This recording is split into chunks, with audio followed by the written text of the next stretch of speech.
Hi and welcome to C. Watchorn Art Studios. My name is Colleen and we are going to be doing an acrylic painting together. So let's get ourselves set up first. If you bought one of my kits, you're going to have all of these colors already.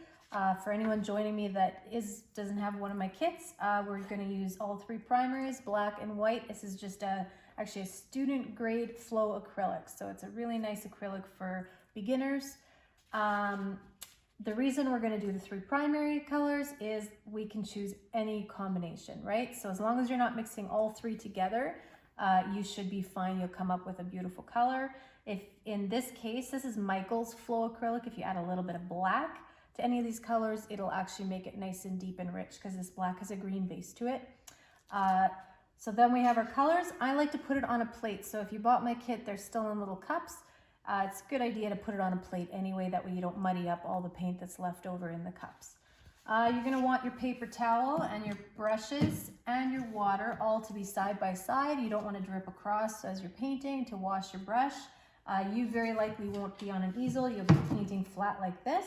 And I recommend if you're painting flat, stand up. That's the best, actually. That's how I always paint. The only reason I'm on an easel here is so that you guys can see it today. So we should be ready. Get yourself all set up. We are doing, the one that you guys voted for was a floral. So this was sort of the idea that you voted for. But we're gonna actually change it up a little bit. We're gonna make it new just for this video. So we will be doing a floral, but just make it even better. So once you're all ready, first thing you're going to do is you're going to dip your brush in the water and you're going to decide on your background color choice. So in this situation, you don't have to do the blues and teals or the greens. You can do, let's say, reds and yellows, or you could do a really neutral background. You could do just grays, whites, keep it really neutral. Totally your decision. I'm going to stick with the blues. I'm going to stick with the teals and the blues. And I'm going to lighten it up a little bit. I found the first one to be a little bit too harsh. The other thing we're going to change is we're actually going to go up and down rather than at a diagonal. So just so you're not confused when I start painting. So I'm going to be making two different shades of blue for this background. So I'm going to take a scoop of blue, like a good healthy scoop, and put it beside the yellow. All right. And then I'm going to take one more healthy scoop, put it there. So big plates are always good for this. So I have a little bit of regular blue when I need it. And I've got two piles. So this one's gonna become my teal. So I'm gonna just mix a little bit of yellow into there so I get a nice, beautiful teal color. Love it. Wipe it off. I don't even need to wash my brush because I'm not changing my colors at all. And then this one I'm gonna dip in the black. I'm gonna make this one nice and dark. Okay. Now I will be using white in this background, so these colors will become quite light in the end.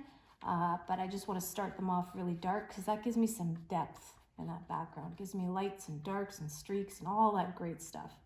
So my brush is already loaded up with this color, so I'm going to start with this color. Why not? So I'm going to take this color, and I never start in a corner. You're going to notice that about me. If you start in a corner with all that paint, you're going to be fighting to push it into your canvas. So I like to start a little bit in. I'm going to start right about here. Oh, that is a beautiful color. I'm going to go straight up and down like this. Now this is already where I'm going to dip right into my white, pick up quite a bit of it, and I'm going to go right beside. Look at those beautiful streaks. Oh, I love it. Now as soon as it starts to disappear, I'm going to take my other one. And I got my teal color. Look at this. Oh, I love that. Again, back in the white. And in case you haven't guessed it, we're going to be doing exactly that. We're going to be going back and forth between white and each blue. Now you can really lighten the color even more by going back over top of it, overlapping even more like this. But for the most part, it's up to you how dark you want to go. Oops, grabbed the wrong blue, that's okay. There, I'll get the dark blue in here again. Oh, I like that. Now for you guys, I want you to be wrapping it around, so when you hit the top, I want you to paint the top like this too. When you hit a side, I want you to pull it right around the side. If you forget to do that, often what happens is you go to paint them after and it gets kind of messy looking on the front. So just a much better idea to just wrap it around right while you're there. It definitely saves you some trouble later, okay? Now one thing I don't want happening is for it to look too stripy. And the other thing I don't want are like two perfectly like horizontal lines, or vertical, horizontal, vertical? Vertical. Vertical. The other thing I don't want to happen is to blend it so much that it becomes all very solid. And that can happen very easily. I'll show you right here. If I just keep going back and forth, see how all of a sudden this all becomes one solid color? I don't have the lights and darks anymore. I have just, see that? Becomes very flat and boring. So you don't want that to happen. You do want to have all these gorgeous streaks and stuff happening. So try not to overwork any spots too much. I'm going to put streaks right back in there. Okay, streaking is good today, I promise. This is a good thing.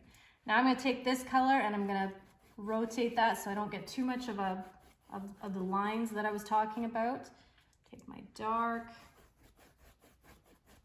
There we go. It's not a huge canvas, so you can work fairly quickly. You also can use a lot of paint.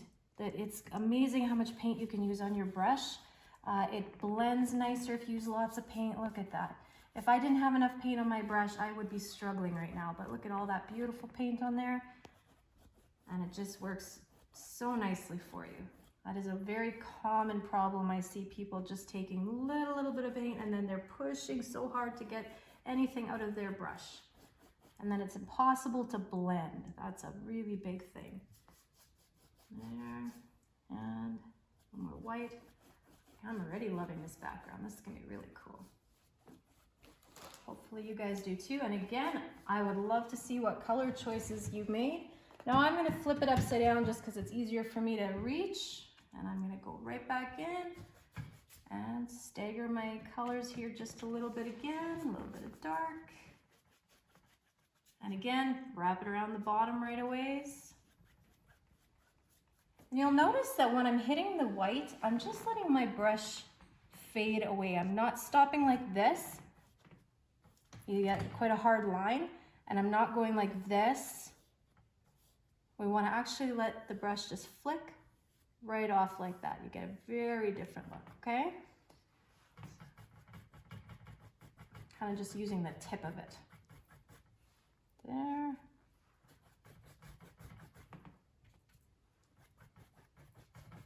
Almost done. Now please never feel you have to paint as fast as me. I am just a fast painter and I don't want this video to be 2 hours long, so I am going to be painting quite quickly. Again, just take your time, pause the video if you need to pause it so that you can relax and enjoy every part of this. If you're feeling rushed, you're not going to enjoy it. So just don't be afraid to hit pause, take your time. There we go. So I'm done. I'm going to flip it back around.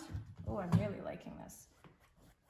There. Now, if you want to blend, let's say you have any parts that you feel you could see like a paintbrush line, just start long brush strokes. So go like this and go really long brush strokes. That'll really kind of help get them to disappear. Every time you put your brush down, that leaves a mark, right? So you want to kind of very gently just soften them up. But I kind of like, I have a few that I like, and I'm not going to soften them up. I like some of these here. So I like this background. I think I'm okay with it. And this would look really pretty with purples, reds and oranges. This would be a really cool background, very simple. So I'm gonna let this dry just for a couple of minutes. You guys, this is a good time to grab, if you're an adult, a glass of wine or just take a little bathroom break. And we will continue in just a minute. All right, we've taken a break. We've let the background dry slightly. Make sure your brush has been washed out if you didn't do that before your break. Now we're actually going to put in our mason jar. Now mason jars actually aren't that difficult. The trick is actually just the little angle at the neck. That's really the trick to getting them. So I'm going to take straight white. We might outline this in black after, I'm not sure, but the white is easy to fix if we don't love it, right? So I do want it to be a little bit over to the side. You wouldn't want this to be dead center. You don't want your focal point to be dead center. So I'm going to move it over to the side a little bit. Now what I'm going to do is I'm just going to do the outer edges to start, and that tells me how big and wide and tall it's going to be. It is one of those kind of ball mason jars. So I'm just going to pull. Don't worry about perfection. And pull. So just 2 straight lines to start. Now again, I would not normally be on an easel. I'll just move it a little bit like this. There we go. Okay. Next, what you're gonna do is you want the little angles on the sides. Basically, it needs to be like a little bit of a round angle. So I'm gonna go like this, and I'm just gonna, and don't worry if you get it wrong, you can always tweak it after, okay? So you kind of want that sort of an angle. It's really subtle, but it is actually really important. And when you've got that, you can just cut it right off at the top like that, okay? Then what you're gonna do is we're gonna create the mouth of the jar. If you need to switch to your small brush for this, you can, but I'm just gonna stick with this one. Now make sure that the mouth of the jar is here and it doesn't start out here, okay? That's important. And then we're just gonna cut across. Look at that, you've got yourself a mason jar. There, and you can go like this and go 1 and 2, and then you've got the little spinny parts. It's very simple. There we go. Now to make it look like glass, here's the first thing we're gonna do. I'm gonna take some white. Now mine isn't actually totally dry, but we do want this part to be just slightly lighter. So just take a little bit of white, not too much, and we're just gonna do like a really very quick wash. You can even wet your paint down a little bit. And again, I'm on this easel, so I keep hitting it. Now we're not filling it all the way in, but we just want to see how I'm just kind of getting a light white streaky, kind of just lightening it barely. There we go. And that's just going to kind of create the effect that there's glass, that it's kind of diffusing the color. There we go. Very simple. We can touch all of that up after. Now what we want to do is this part, I'm actually going to wash my brush because I picked up some blue there. This part we want nice and bright white. It's the reflections, and that's really, really the most important part to make it look like glass, okay? So what I like to do for the reflections, I take lots of white paint, and I'm going to look at my jar and look at the curves and where the light will kind of hit it. So I'm going to go here and I'm going to follow this curve. I'm just going to create a little highlight right there. Okay, now make sure you're following the shape of your jar. You could put another one here. There you go. So it's a very simple, there's just 3 little marks, and it's amazing what that does. Now I'm going to do on the other side, maybe I'll do a little bit more across like this. And then maybe I'll do a thinner one. And really it's just reflecting what's around it. So you can't go wrong. You can pretty much just put what you want. Now I'm going to put a few little lines in the center like this, and maybe a few more like that. Look at that. You can even go across this way if you want. Now don't overdo it. The reflections are a really important part, but you can overdo it slightly. There you go. Put a couple of small ones. That's really all it takes. It really, really kind of a lot of impact for a little bit of work is what you're looking for. Okay, so I'm noticing that this is an awkward line, so I'm just going to fix that. There we go. I think that looks good. I'm sitting up close, and the thing is for you, sitting up close, it's not going to look as good as far away either. So it's a funny thing about reflections. It's kind of like shadows.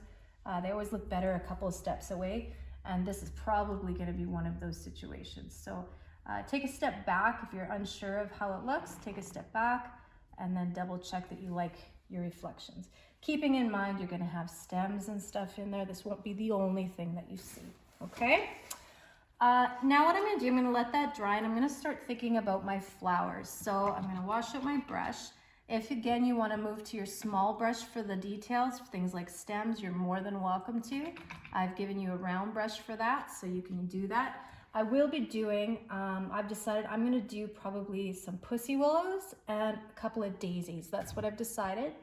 Kind of, to be fair, they're probably the easiest, and flowers can be really difficult. So if you're better at them than I am, or you have a different flower in mind, please go ahead and try that. But I'm going to keep it simple for the sake of the video.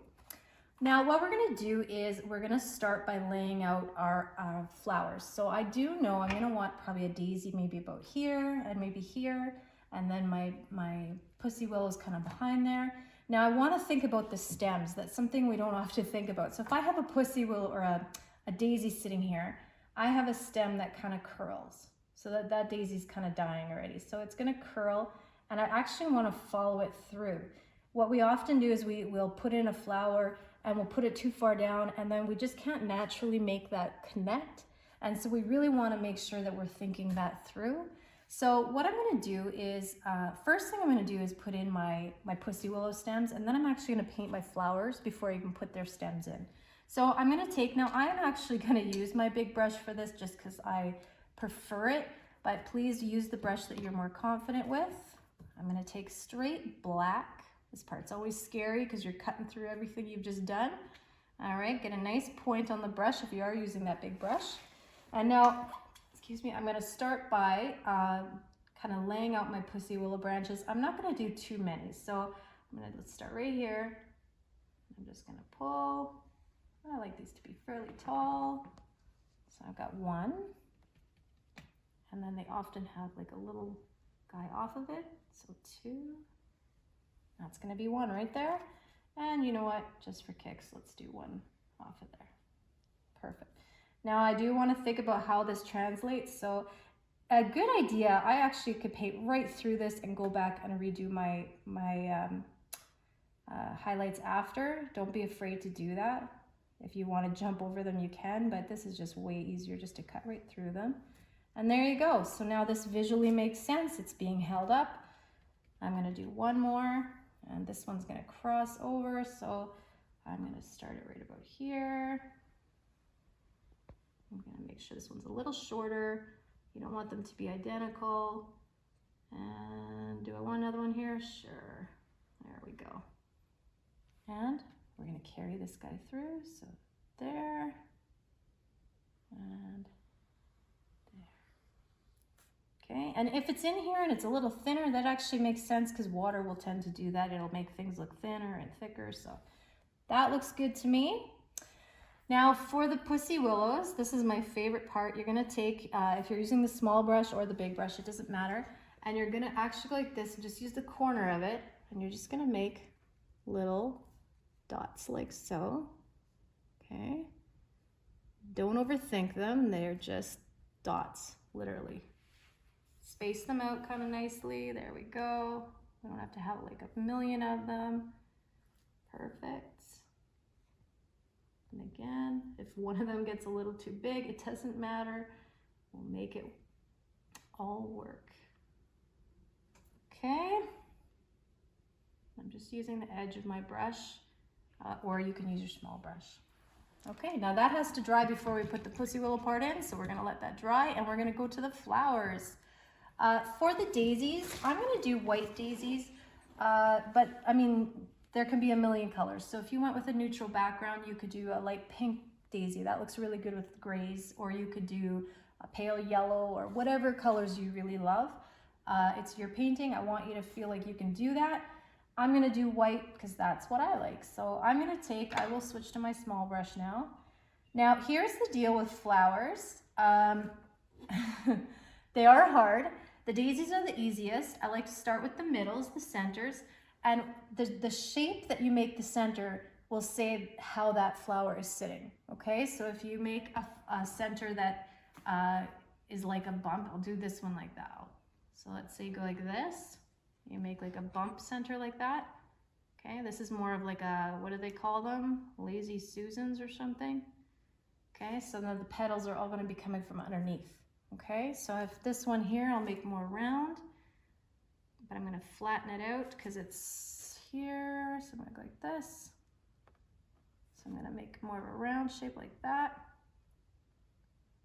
Okay, and this one tells me it's going to be, this side here is going to have shorter petals than this side. Okay, so we made an executive decision and we're going to make one of them a little bit pale yellow.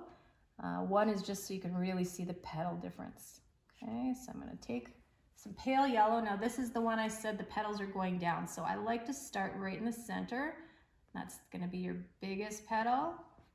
Okay, and go right from the middle down. So the petal is a little thinner on the end and thicker there, okay? And now we're gonna go like this. We're gonna move around.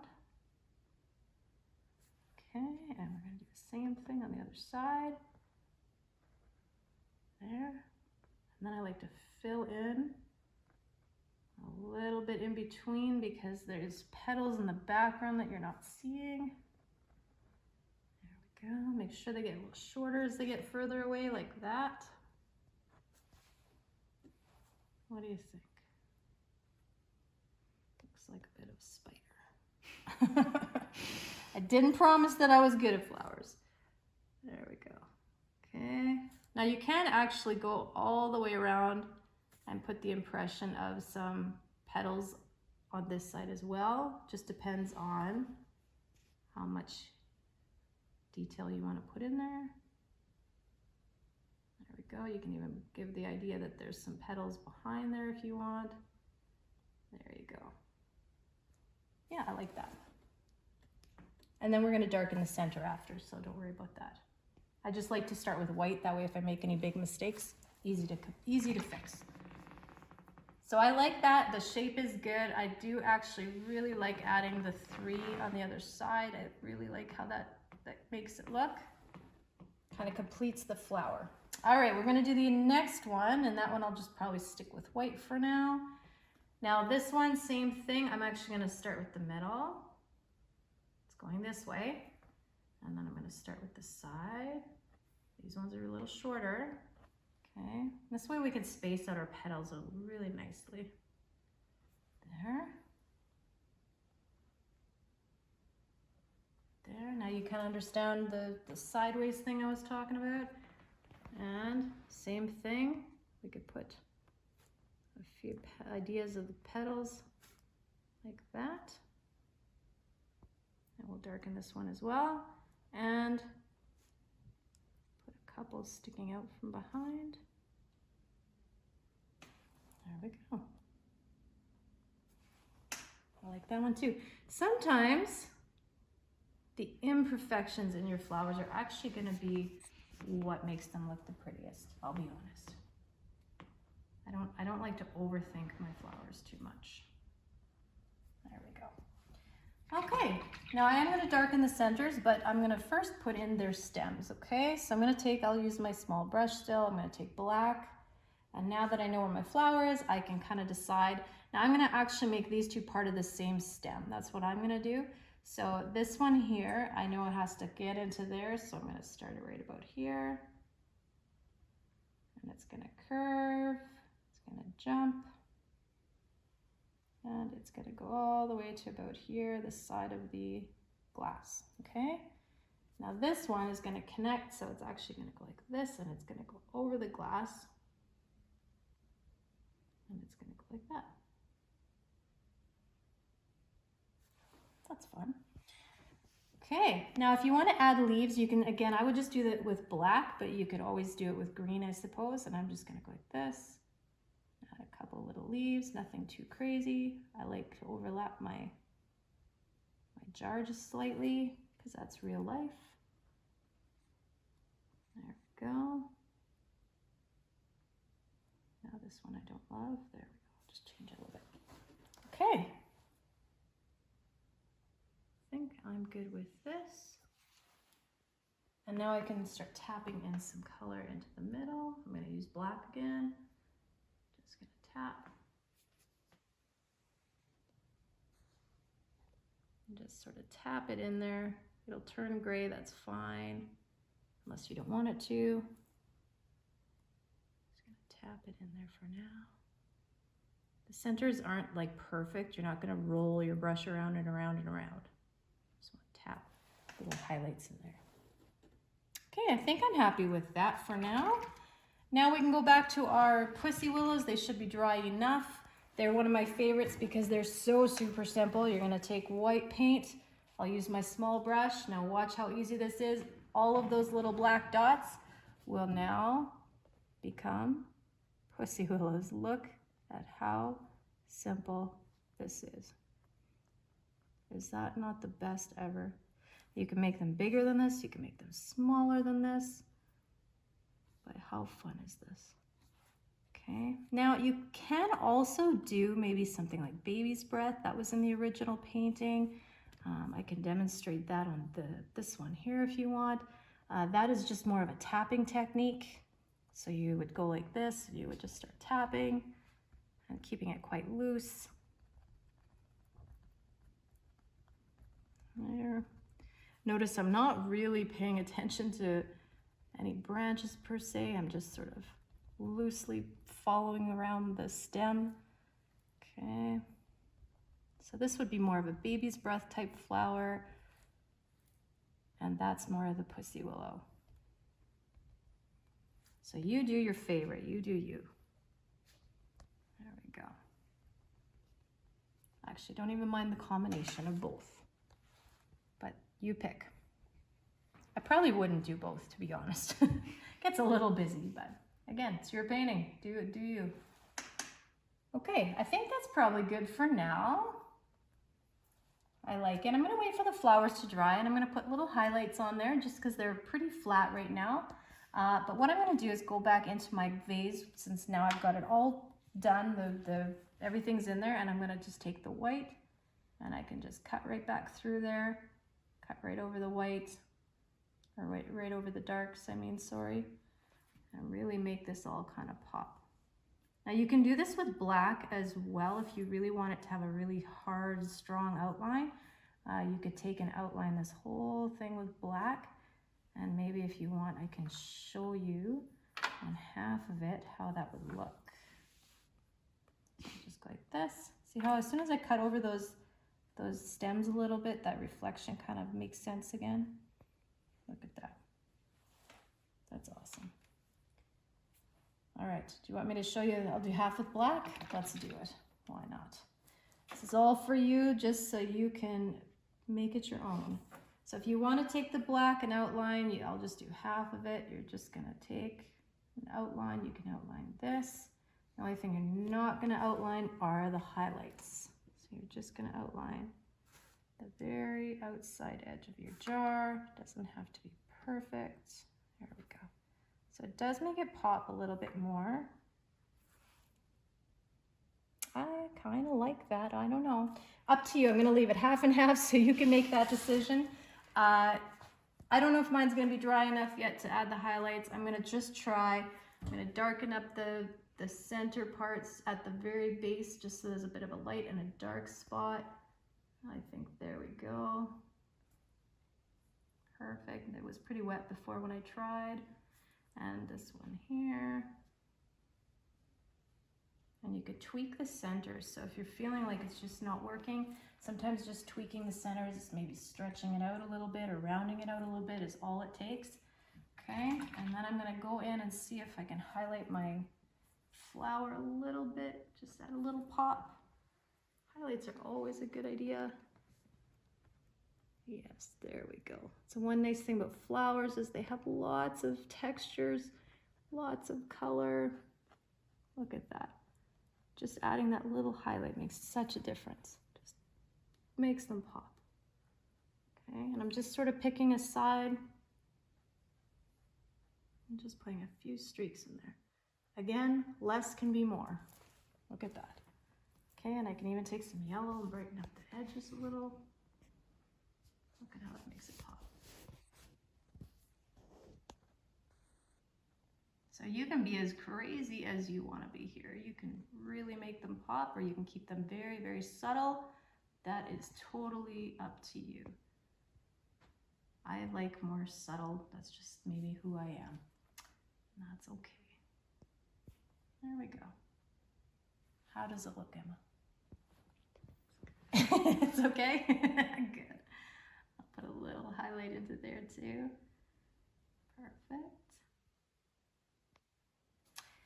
Now, that can be the end of your painting if you want it to be. You're also welcome to put in maybe some butterflies or bees or whatever. You could also, let's say, put a branch or some flowers on this side. Sky's the limit. Again, I like simplicity, so I typically would stop here. But, I mean, you're welcome. You have all these colors. You could easily pop in, you know, just a really simple butterfly like this. Something really, really quick and simple. there, there you go. Really easy. There you go. There's a little butterfly. Put a little highlight in the butterfly. There. Look at that. We overthink things sometimes way too much, don't we?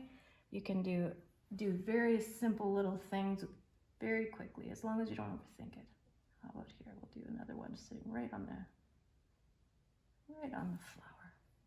Why not? We'll make happy little butterflies. I'll get copyright. They're gonna yell at me for copying Mr. Bob Ross, aren't they? There we go. And again, a little highlight. Look at how simple this can be.